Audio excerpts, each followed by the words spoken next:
ordinary people who couldn't afford to buy tea obviously heard about it. Maybe if they worked in a big stately home or a royal palace, they would have tasted it. There are lovely poems and references in diaries of the servants sitting round the fire in the kitchen and slurping the dregs that had been left in bowls and teapots. So they certainly were aware of it, but they couldn't afford to buy it for themselves. And so a very healthy smuggling trade started. Welcome to the History Extra podcast. Fascinating historical conversations from the makers of BBC History magazine. Chances are, like me, you probably enjoy a good cup of tea. But how did the world come to be so obsessed with this now ubiquitous hot beverage? Where did it originate? How did its trade trigger wars? And when did people first experience the delight of an elegant afternoon tea? Well, in today's Everything You Wanted to Know episode, Elinor Evans puts your top questions on tea to historian, writer and tea specialist Jane Pettigrew. I'm really glad to have you here today, Jane. Thank you so much for joining us. My pleasure. We're going to kick right into it with, where did tea originate? When did people start drinking it? That's a very open question with a slightly dubious answer, really, because there's no actual written evidence, but lots and lots of legends and stories. But it started in China, and some people will say almost 3,000 years ago. Some will bring that date a little bit further forward, but it's definitely in China. And it's actually always said that Yunnan province, which is the most southwesterly part of China, bordering on Vietnam and Laos and Myanmar, etc., it's always said that that is the cradle of tea. And there are still today 3,000-year-old trees, tea trees. We don't think of it as a tree, we think of it as a bush. But there are famous mountains in southern Yunnan where these ancient tea trees still stand. So that's where it started. And then as tea was beginning to be cultivated, the northerly province from Yunnan, which is Sichuan, also became important for cultivating and for spreading the use of tea as a beverage and as also a medicine. Can you take us into this earliest history then and what we know about it? How was it cultivated? How was it drunk? Can we tell almost 3,000 years ago? So there are stories from round about the 5th century BC to suggest that people were drinking tea. And what they did in those days, it sounds absolutely mad now, they used to chop down the tea trees and they would use the wood to burn the fire on which they would boil water. And they would literally take the leaves off the branches and put them into hot water and boil them. And what you got in those days was a pretty bitter infusion, but that's how it was drunk to begin with. And things changed over time. They developed all sorts of ways of actually preparing the tea and drinking it. What you just said there about them using all the parts of the tree, the wood to burn the fire and so on, that has a hint of ritual for me. I don't know if that's correct, but is it fair to say that the history of tea is pretty bound up in this idea of a ritual of drinking it? I think the rituals of drinking tea actually developed later. I think really all they were concerned about in the beginning, and there's really no written evidence to base this on, but I suspect they'd heard about tea and how good it was for you in all sorts of ways. And they just ripped the teas. They brought the tree down and pulled the leaves off. And of course, what we use today when we're making tea is just the tip of each shoot where you've got the most tender leaves. And they probably worked that out for themselves, that the new shoots and leaf buds were actually going to be the best. And so therefore they began to only harvest or pull the trees down in the spring when you get the new growth appearing. And also that meant that if you were chopping the tree down, the wood could be allowed to dry out during the summer months, ready to light fires in the winter months when they needed heating and boiling water, etc. So I think the ritual probably developed more when it became very, very connected with Zen Buddhism. Well, we'll come on to that in a little bit, but it's so interesting to hear about all of the uses for the different types of this plant. You mentioned people hearing about it, how it tasted. How does tea drinking spread, and how widespread does it become, and over what sort of time frame? I guess that it took a few hundred years for tea to spread right throughout China, because China was not an empire at that time.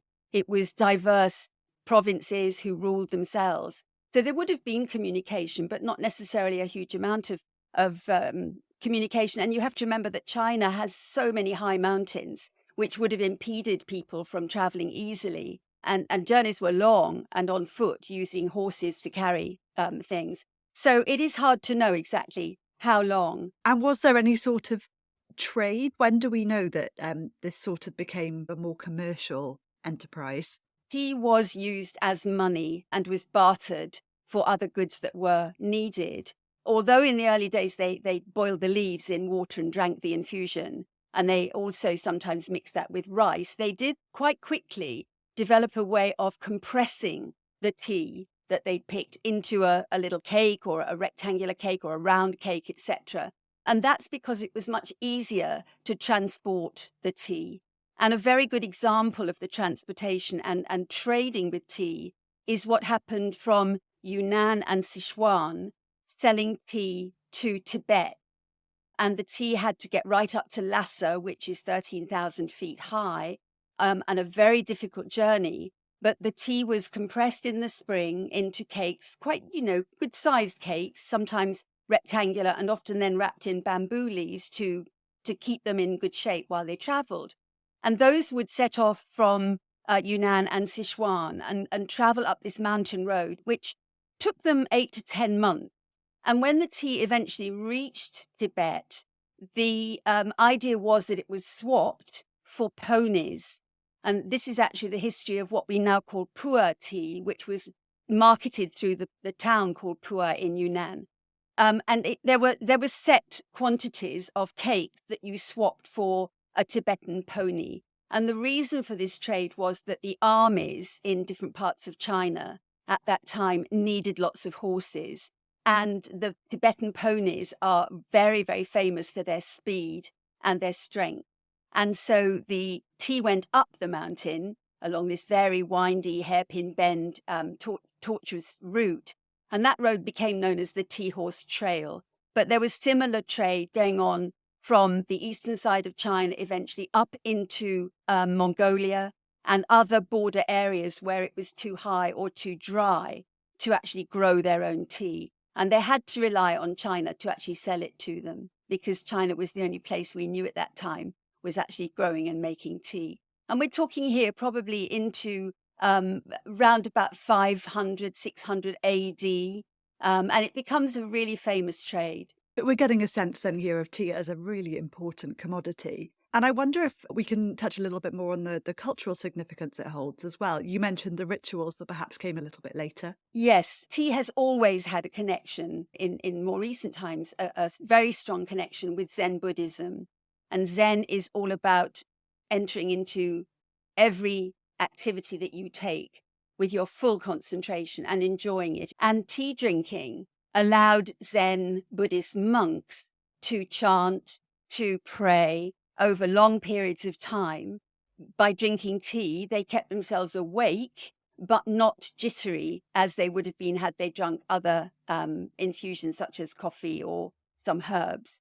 And so tea became very well known for the fact that it keeps you calm and yet at the same time very focused. And I think people began to realize just how important this drink was in everyday socializing. And so gradually little rituals became associated with the brewing of tea, the communication between people, the collaborative enjoyment of tea. And it still has that sense today. A lot of people say how it has this amazing ability to make you feel, comforted and comfortable, and it brings people together. And that's lasted through thousands of years. I think I'm in that camp. I don't think I would have been able to articulate why I'm a fan until I've just listened to what you said. So that's brilliant. I've got an answer now. And we'll come into some of the health benefits and the associations with health as we talk. If I can move us on a little bit in this story, when does tea first come to Europe, to Europeans, and how? Okay, so it first appears in Europe at the beginning of the 17th century. And that's a very important time for trading in far off places in the world. So with our East India Company, they got their charter in 1600. And it was not just our East India Company that was involved. It was East India companies from several of the European countries. So the Dutch had a very powerful East India Company, the Portuguese, the French, the Spanish, and they set sail from Europe not knowing what they were going to find. And it was actually a really cruel and horrible time because these European countries were all battling with each other at sea and on land to gain the upper hand in the trade routes, etc. But what they were looking for at that time was not tea and it was not porcelain. They eventually found those things and traded them. But what they were looking for was spices. And on their travels, they, of course, had contact with both Japan and China and realized that tea was going to be a really big commodity. So the Portuguese are important because they actually started trading with China in the previous century, in the 16th century. They had permission to trade from the island of Macau, which is right next door to Hong Kong. And from there, they traded silk and precious stones and tobacco and eventually some tea. But we don't have many records from that 17th century, except one. I have a record from a priest who actually wrote back to his rulers in Portugal. And he actually wrote, "There is a bitter and red-coloured medicinal drink which is drank by wealthy people and to serve to their guests." So they sort of heard about it indirectly, but there's no record of tea actually arriving into Europe with the Portuguese until the first decade of the 17th century.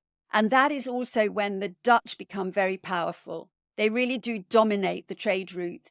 And they brought a lot of tea back into Amsterdam, etc. And they were also very good at re-exporting it. They sent a lot down into Germany, where tea drinking in a particular northeastern part of Germany is still the biggest tea drinking area of that country, in East Friesland. They also exported it to France, to Spain, other countries in Europe. And it's interesting to note that although they brought tea into Europe in 1610, is the first written record we have, we don't see any tea that is specifically referred to in London until the 1650s. And we can't put a pinpoint on the date because there is one trader who is very important to spreading the word about tea, talks about having been selling tea for a few years. But the first reference we have is 1657 and 58, when there are auctions in taverns, etc., in the coffee houses to sell the tea that had just arrived. But it was in very small quantities and it was also very, very expensive. And it's interesting to note that our East India Company did not really understand the importance of tea straight away. And so the first tea that landed into London was on a Dutch ship. But then in 1664, our own East India Company ordered for £100 in weight of tea. And then in 1669, they asked for £143 of tea. And the trade got going so that the tea traveled on the same ships as the porcelains and the other things we wanted to buy from China. So it's that middle of the 17th century that becomes very, very important. In contrast with the sweeping span of time we were just talking about, tea's history in China, its rise in Europe appears then to be relatively swift and quick, as you just outlined with those years. Can you take us into a few of the figures who were popularising tea and how it spread? Yes, at first it was very, very expensive. It was only really affordable to the royal family, aristocrats, well-paid civil servants like Samuel Pepys, who wrote a couple of times about tea. He never said whether he liked it or not. He just said that he drunk it. So it's very hard to know what people thought of it in those days. But there are also other figures that were very important in spreading the word. And the first one that we need to remember is a chap called Thomas Garway. He was a merchant. He had a general store selling tea, probably coffee and other dry goods. And his shop was just round the corner from the Bank of England. And Thomas Garway wanted to advertise not just that tea was available, but its benefits, its health benefits. And in 1660, he wrote a broadsheet, which is still in the British Library today. And in that, he wrote a 14-clause section about the things that were wrong with you that tea would cure. He really spoke about it as a cure-all. And it's interesting that tea was sold not just in the coffee houses, but by apothecaries, chemists, pharmacies that we call them today, because people knew it was going to be really good for them. He said it was good for skin problems, stomach upsets, dropsy, scurvy, fevers, good for the eyesight. He also said that it was good for your memory. And also, if you had insomnia, he said it would help you sleep. But if you were too sleepy, it would also wake you up. So quite a lot of very contradictory and unusual health claims. And a lot of those have actually been proved now by medical and epidemiological research to be true, which is absolutely fascinating because he learned about it from China. The merchants brought stories back home with them when they'd been into China to buy the tea. So this really quickly spread, and it really was sold as something that was very beneficial to our health. We also need to remember that King Charles II's wife, Catherine of Braganza, came over to England in 1662 to be married to him. She was Portuguese. She also brought with her the port of Bombay as part of her dowry. And it is also said that she brought a little chest of tea with her so she could brew tea for herself during the day. And of course, her ladies at court really didn't know about tea in 1662. It was available, but not many people really knew about it. So she started brewing it for her ladies at court. And when the aristocracy and the royal family do something, others tend to copy. The other female character who was very important in this story was the 7th Duchess of Bedford, Anna Maria. She is always said to have invented afternoon tea. She didn't. Afternoon tea had been evolving from around about 1800 when Jane Austen was writing, and we get a certain amount of information from Jane Austen's novels. But the Duchess is written about as having started afternoon tea because she was a guest at a big country house with other aristocratic ladies, and she had travelled with her own teapot and probably teacup and saucer and kettle. And so in the suite of rooms where she had been allocated for her stay at this big country house, she actually invited a few of the other guests to her room to drink tea together with a little something to eat. And that's always noted as the first afternoon tea. But she was really only doing what a lot of other people at the time had begun to do, and that was to fill the long gap between lunch and dinner late in the evening. And so that was around about 1840-41. So you mentioned that there are many interests in this cultivation of tea, the shipping of tea and the trade.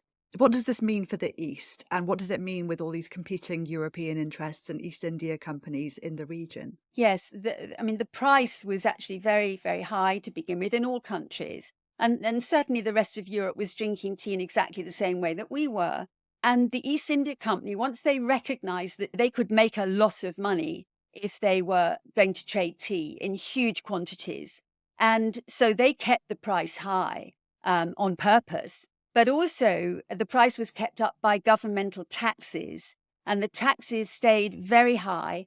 It was very interesting in the beginning when the coffee houses were selling tea, they actually sold the brewed tea, the liquid tea, and it was stored in barrels for the whole day. And the excise men would arrive in the morning and charge you a tax depending on how many barrels of tea you thought you would serve during the day. And that made it very expensive. And it also made the tea pretty horrible to drink, I imagine. By, the time you got to the evening, the tea would have been sitting there. It doesn't do that very well. And then the tax changed to actually taxing the loose leaf tea by the pound. And at one point in the 18th century, it had reached 119% in the pound. And this was making life very difficult for the traders. One of those traders who has always been important to the tea trade in this country, and that was the Twinings family. Thomas Twining opened his store in 1706 at the top of Strand, where it still is today. But he was one of many traders who were buying the tea from the East India Company and selling it in their stores. And I think a lot of them really began to feel quite worried that they weren't selling enough tea. So by this time, Richard Twining, one of the family later, went to government and said that this tax, this very high 119% tax, was actually stopping people from buying tea because it was just too expensive. So the government listened. It was William Pitt the Younger who actually made the change, and the tea tax was reduced to 12.5%. That was a big drop. And of course, more people did buy tea, but there was a real shortfall in the amount of taxes that the government was then getting. So they then almost immediately introduced the coal, candle and window tax, which is fascinating because in certain Georgian houses today, you can see where windows have been blocked up.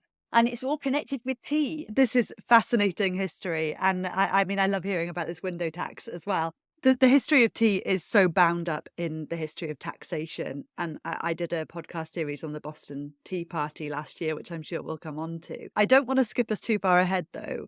So if I can go to a listener question, Nick Williamson on Facebook has asked, is it true that in different languages, the word is like tea if the product has arrived by sea and chai if it's come by land? Is there anything to that? Well, sort of, but not completely right.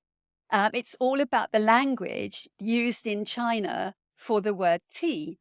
So the Dutch eventually traded out of Fujian province on the east coast of China.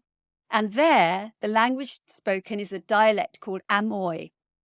And in Amoy, the word for tea was te, which was pronounced te, or close to that. And so anybody who traded from Fujian, which was the Dutch and eventually us, the word that we adopted into our own language was tea. It was actually pronounced as te to begin with, rhyming with day. And we know that from poetry, etc. The Portuguese, on the other hand, traded out of Macau Island, where they spoke Cantonese and Mandarin. And the word in that language is cha.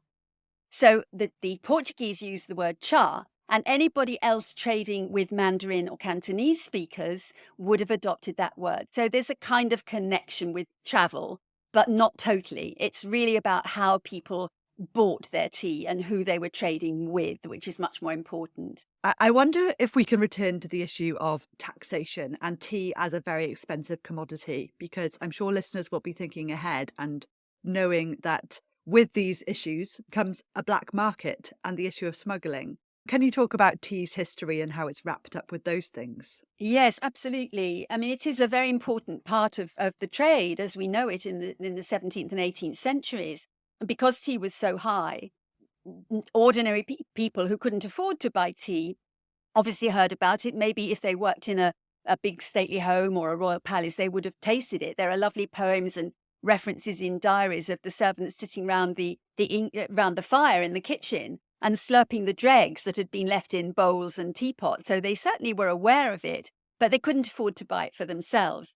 And so a very healthy smuggling trade started. Generally, the tea was brought in from France and the Netherlands, where the taxes were much lower.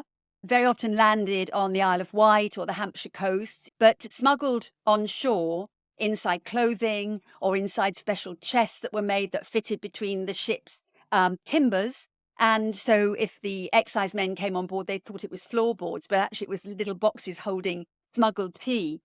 And the smuggling itself, and also the manufacture of what was called smooch.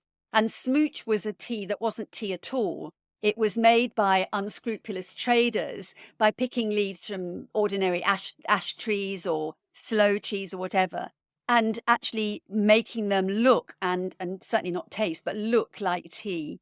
And there is a paper written by Richard Twining. He actually wrote a paper, what smooch was, and he told how, having picked the leaves, they would dry them on the floor and then stamp all over them to make them break up and make them look like tea leaves. And then they would soak them in things like clay, molasses, sheep's dung, ferrous sulfide. I mean, unbelievable, not good products that they were actually using to make the tea turn into leaves that looked like tea. And then either they were sold as tea or they were mixed with reused leaves, because there was also a healthy trade in used tea leaves being sold out of the back door of stately homes where they'd been brewed.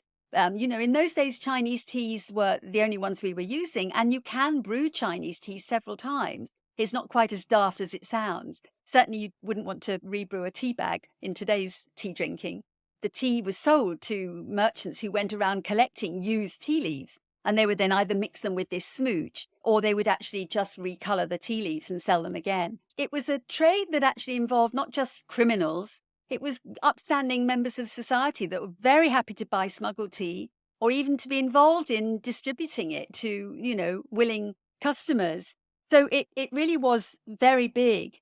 And Richard Twining, again, very, very important family. They've always had a close connection with government. And he wrote that the smuggler has become so formidable a rival to the East India Company, of course, that upon the most moderate computation, they shared the tea trade equally between them, and according to some calculations, the smuggler had 2/3 of it. And people have said that once the taxation price was reduced, it stopped smuggling. It did not. Smuggling went on into the 18th and 19th century with books written about it and instructions as to how you could hide it in special bits of clothing, little skull caps and things wrapped around your arms and around your hips and around your back. And you could carry something like 30 pounds of tea if you knew how to pack it well. In 1778, a report to the chief customs officer said that approximately 20 tons of tea had been smuggled in that 1 year. So, and that was at a time when tea was really still not totally the stronghold of the rich. The poorer classes were beginning to buy and drink the cheaper qualities of tea. There was huge choice when you wanted to buy tea. The price varied hugely, but the smuggling kept them all, in a regular supply. Tea was drunk very carefully in those days. I've got records of old invoices and receipts from various people who traded or bought tea. And instead of going off, as we would today, to buy a kilo or half a kilo of everyday tea, in those days they were buying half a pound, sometimes a quarter of a pound, and they wouldn't be buying a second lot until 6 months later. So they were almost treating it like your finest whiskey that you only bring out for your most favored guests. And certainly amongst the aristocracy, tea was served very much as an offering to the Queen arrived. If a duchess arrived in your house, you would offer them tea. It did settle very much by the beginning of the 18th century as being a drink that was served after your main meal. And that's very important for the development of afternoon tea later in the 19th century. That's such wonderful insight into the social significance, the evolving social significance of tea. And I wanted to ask another question about that from a listener. Toby Juliff on Instagram has asked about milk being added to tea and the history behind that. And he asks specifically, why is such a fuss made about whether the milk is put in first or after? Is there a correct ritual? Oh, this is such a perennial. It just crops up. I always know somebody's going to ask this question. And it's quite a complicated one in that we didn't start putting milk in our tea until the beginning of the 18th century. So round about 1700, the East India Company starts importing milk jugs. Now, that could have been for coffee, but also for tea. Some of them were lidded. So we think that the tea was sometimes served hot and certainly with coffee. And the argument sometimes goes that people put milk into their little bowl before pouring in the tea because they were afraid that the porcelain would crack or break. Now, Chinese hard paste porcelain is extremely durable. You can pour really hot water into them. They don't crack. Teapots the same. Porcelain is very, very hard wearing. And it's not until the beginning of the 1700s when people start using milk. Now, that's an interesting date because in 1709, Europe learns how to make porcelain. But a lot of the potteries don't make hard paste porcelain. They make something called soft paste porcelain, which is much more likely to break.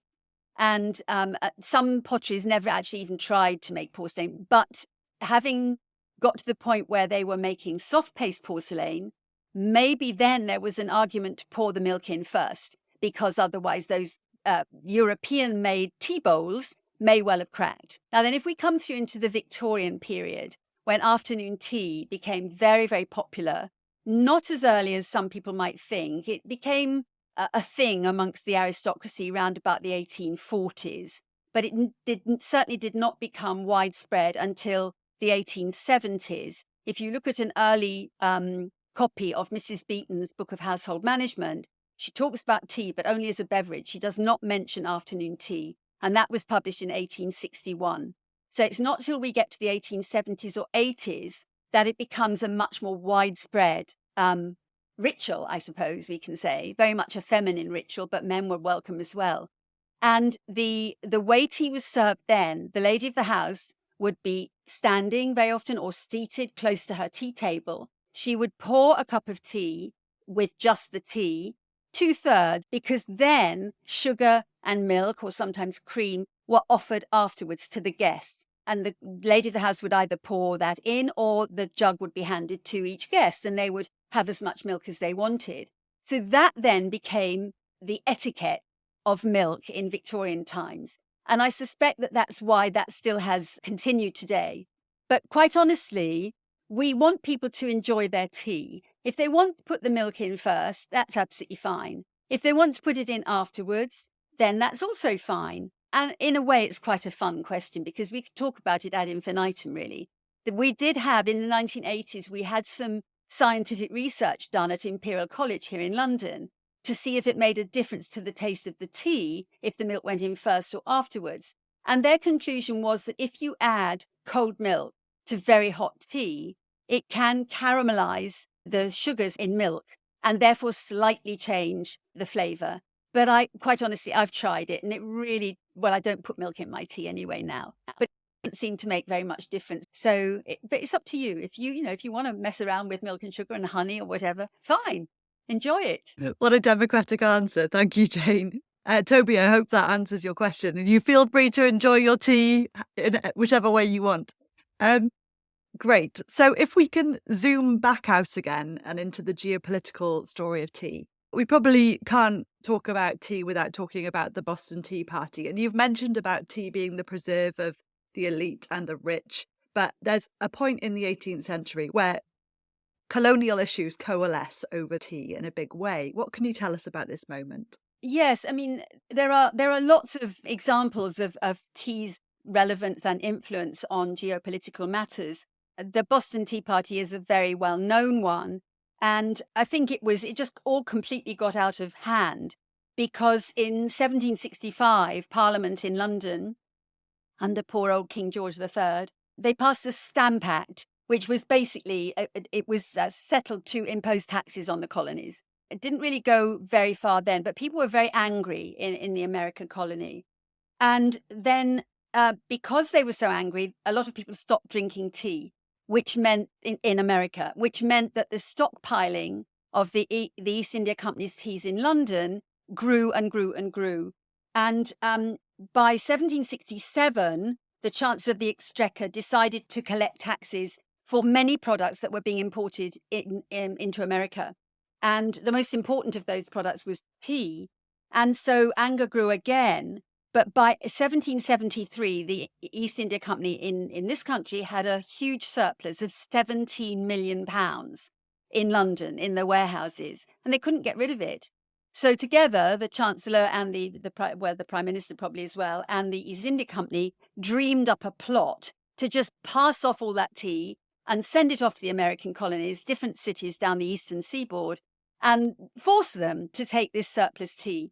Well, of course, the people in Boston, New York, Philadelphia, and Charleston, right down that eastern coast, were so angry. And when the ships began to arrive into those different ports, the other products were all allowed to be offloaded, but the tea was not offloaded because once it was offloaded, they had to pay the taxes.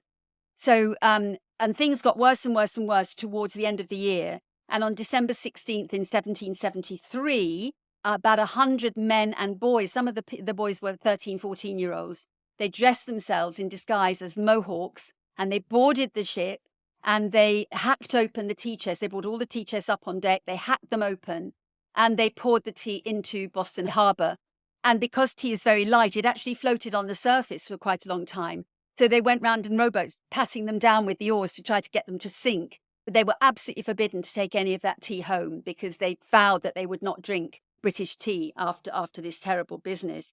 And of course, I think it was 340 chests of Chinese black and green tea, but they chucked the whole lot of tea overboard. That was on December 16th.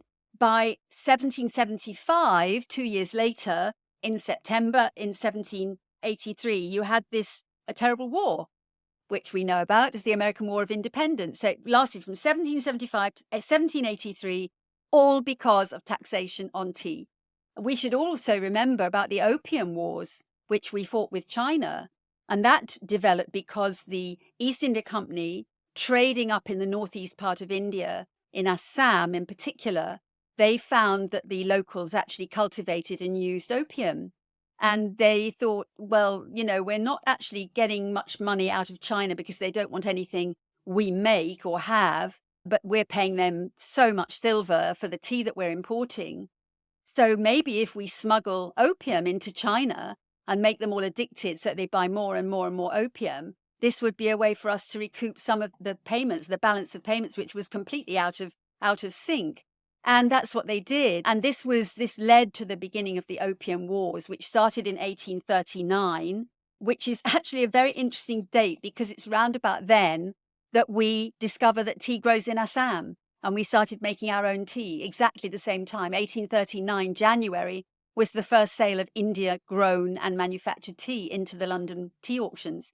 So if we hadn't found tea growing in Assam, there was a pretty good chance that actually we probably would have given up tea because we wouldn't have wanted to buy it from China. We could have bought it from Japan, but we weren't used to Japanese teas. America turned to Japan, imported a lot. But, it's one of those very interesting ifs and buts that you find in history. If one thing didn't happen, then other things wouldn't have happened or did happen. So the Opium Wars were so important. The Second Opium War ended in 1860, and we ended up getting Hong Kong. We've obviously lost it now, but we had it for a long time. And also we forced the Chinese to open up other treaty ports on the east coast of China where we wanted to trade, particularly tea, because Fujian is one of the most important provinces for making white tea. They made the first ever black tea. They make oolongs, and they make green tea and jasmine flavored tea. So very important and very willing to manipulate the changing pattern of manufacture in tea. So Fujian was very important. So Fuzhou and Xiamen opened to us, and Ningbo in Zhejiang, which is the next province up, also important for green teas. So we came out of it pretty well. And of course, once we'd fallen out with China, we weren't importing very much Chinese tea. But the other reason why we stopped importing from China was that we had now discovered tea growing in India. We planted plantations in the north and in the south, and they've become obviously really, really famous all around the world for their black teas. We did try making green tea at one point in the early time, but we discovered that the black teas were better from Assam and from Darjeeling and from the south. And so we turned to black teas, and we became a nation of black tea drinkers rather than green as well. And so, when Chinese tea started arriving into this country at the back end of last century and into the 2000s, green teas now become really popular. And the best ones come out of China and Japan. There's no arguing about that. So we switched back to some of those specialty teas.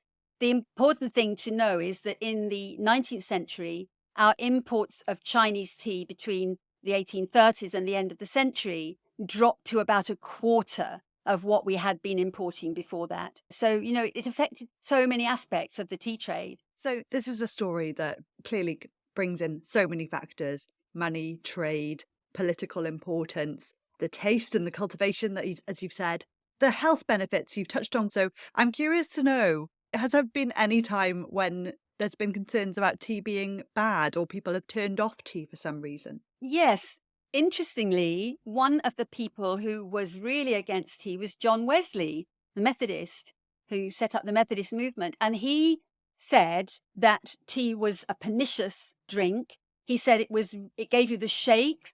He quoted his own experience of drinking tea, and he just would not allow it. So there was quite a lot of snobbery about tea drinking, and quite a few people wrote tracts about how appalling it was that the working classes were actually drinking tea.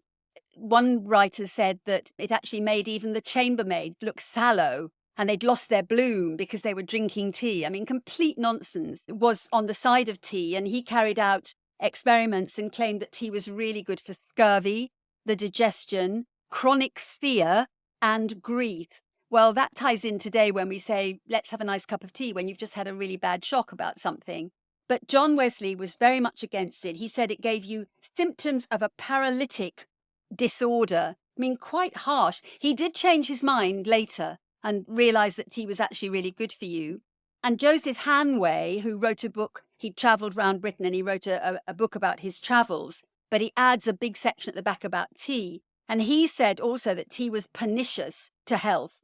And he also worried about the amount of money that poor people were beginning to spend to buy their tea. And then gradually more people actually said good things about tea, one of whom was Dr. Johnson, Samuel Johnson of dictionary fame.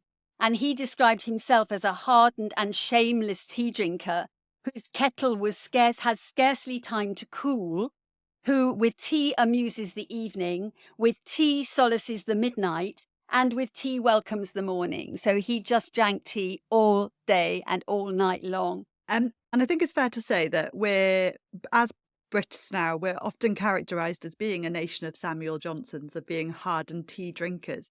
And obviously, what we've talked about over the last episode, it shows the story is hugely global. So why is it that a cup of tea has become so quintessentially British culturally? Yes, that's a very interesting question because, of course, there are very few countries in the world that don't drink tea. I think a lot of it is to do with the history of the East India Company trading tea.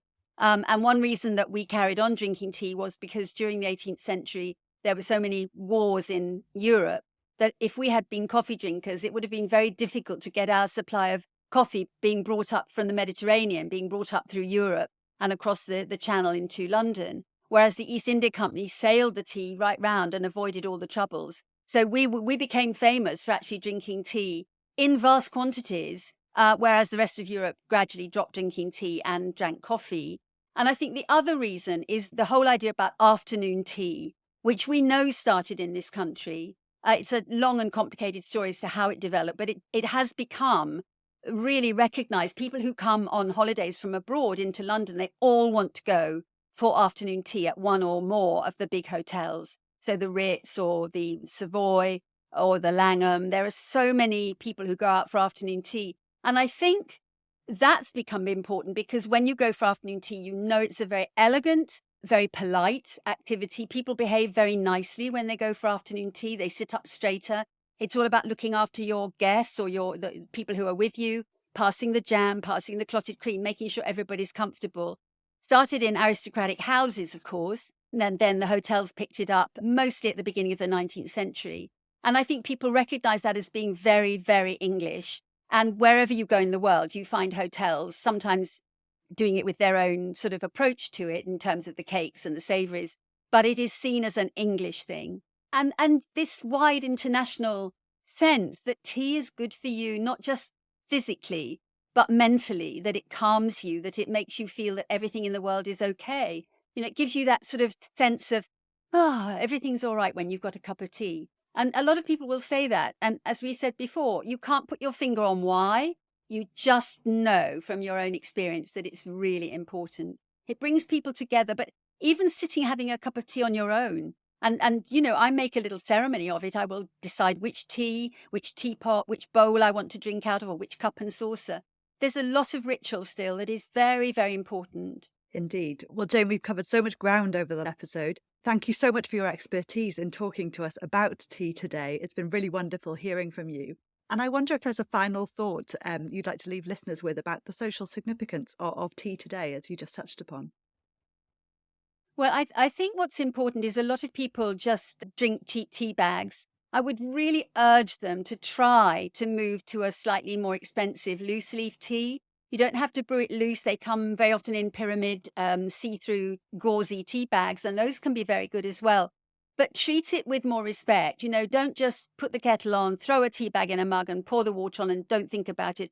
It's a very important beverage, and it takes us back through thousands of years of history and to all other countries. You know, you feel yourself connected to the whole world of tea drinking. And you make friends over tea. Even if you don't speak the same language as somebody, you sit sharing a tea and you nod and you smile and you indicate that you're really enjoying it.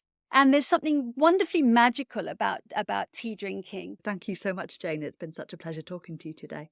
Oh, thanks, Eleanor. It's really kind.